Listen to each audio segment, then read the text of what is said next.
역발상으로 투자한다. 역발상 투자는 인생에 3번 찾아온다는 절호의 기회일 수 있다. 우리 주변의 부자들은 모두 그 기회를 잘 살린 사람들이다. 골프 회원권도 주식과 같이 수요와 공급의 원칙에 따라 가격이 결정된다. IMF 이후 골프 회원권을 많이 가지고 있던 법인들이 현금을 확보하기 위해 한꺼번에 회원권 매도에 나서자 골프 회원권 시장은 과매도 상태가 되었다. 이런 상황에서 회원권을 회수한다는 것은 대단한 선견이 필요했다. 중소기업 대표로 있는 태 사장은 IMF 직후 골프 회원권 가격이 폭락했을 때 과감하게 매입해 이익을 본 경우이다. 태 사장은 법인들이 너도 나도 현금을 확보하기 위해 이렇게 골프 회원권을 매도하는 것은 분명히 과잉 반응이라고 생각했다.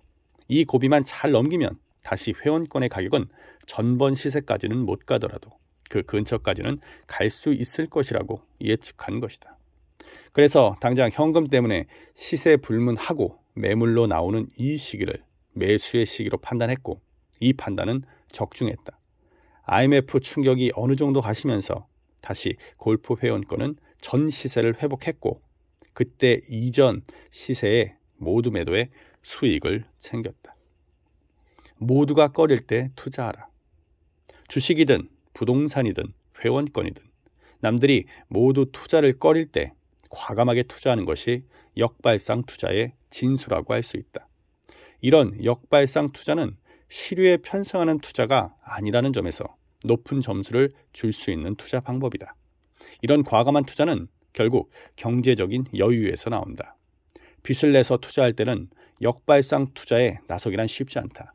하지만 마음을 비운 역발상 투자는 성공할 확률이 무척 높아 돈 있는 사람이 또 돈을 버는 계기가 된다. 필자가 겪어본 대부분의 10억대 자산가들은 역발상 투자에 대해 상당히 호의적인 시각을 가지고 있었다. 그들이 하는 말 중에 귀담아 들을 만한 이야기가 하나 있는데 그것은 역발상 투자와 묻지마 투자를 구분하라는 것이다. 어떤 주식이 부도가 나서 모두 매도에 나섰을 때 역발상 투자를 한답시고 매수에 나서는 것은 무모한 짓이다. 관리 업체의 부도로 향후 사업 전망이 불투명한 회원권을 단지 폭락했다는 이유 하나만으로 매입하는 것도 어리석은 일이다. 재개발로 인해 폭등한 아파트 가격이 잠시 하락했다고 매입하는 것도 신중하지 못한 행동이다. 역발상 투자는 단순하게 대중의 뜻과 거슬려 매매하면 무조건 성공하는 기법이 아니라 상황을 분석하는 해안이 요구되는 투자 방법이다. 그래야 역발상 투자가 더욱더 빛을 발할 수 있다. 모두가 환호할 때 떠나라. 투자에 있어서 가장 중요한 것은 타이밍이라고 많은 부자들은 이구동성으로 주장한다. 아무리 우량주라고 하더라도 타이밍에서 어긋나면 손실을 입게 되고 아무리 부실주라고 하더라도 타이밍이 잘 맞으면 수익을 올릴 수 있기 때문이다. 부동산도 침체기일 때 샀다가 화랑기에 팔면 큰 수익이 남을 텐데 대부분 침체기에는 거들떠 보지도 않고 화랑기가 되면 어휴 그때 사는 건데 하며 후회를 한다. 주식 투자에 있어서 일반 투자가들의 승률이 낮은 이유도 대부분 이 주가가 바닥일 때는 더 빠질지 모른다는 공포심 때문에 주식을 팔고 주가가 천정일 때는 주가가 더 오를 것이라는 맹신으로 주식을 사기 때문이다. 또 다른 한 가지 이유는 투자와 종목 선정에 대한 스스로의 고민보다는 TV나 경제신문에 실린 증권 전문가들의 의견을 따른다는 것이다. 즉, 대중과 같이 움직이려고 하는 군중 심리가 강하기 때문이다. 이것은 비단 주식만의 이야기가 아니라 부동산의 경우도 마찬가지다. 주식이나 부동산의 경우 모두 사람 심리가 개입되어 있는 심리게임이라는 것을 명심하자. 평창동에 사는 10억대 자산가인 조 씨는 2000년 초 코스닥에 투자한 종목을 모두 매도함으로써 아주 행복하게 된 경우이다. 당시 코스닥 지수는 280포인트 근처에서 움직이고 있었으며 300포인트 돌파는 시간 문제라고 모든 경제신문에서 보도할 때였다. 일부 증권사에서는 한술 더 떠 연말의 코스닥 지수는 500포인트까지 상승할 것이라고 발표했다.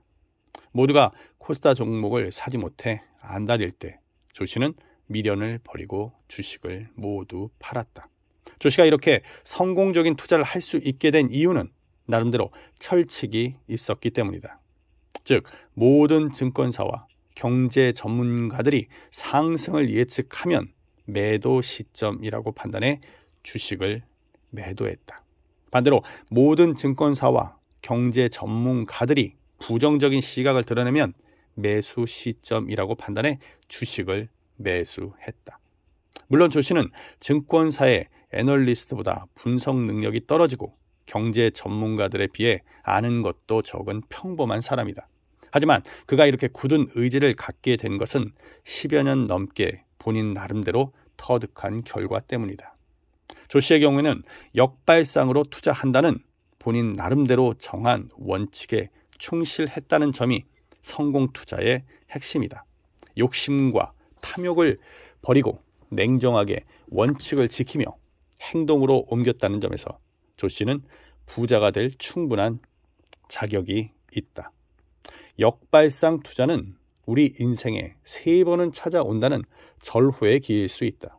그리고 우리 주변의 부자들은 모두 그 기회를 살린 사람들이다.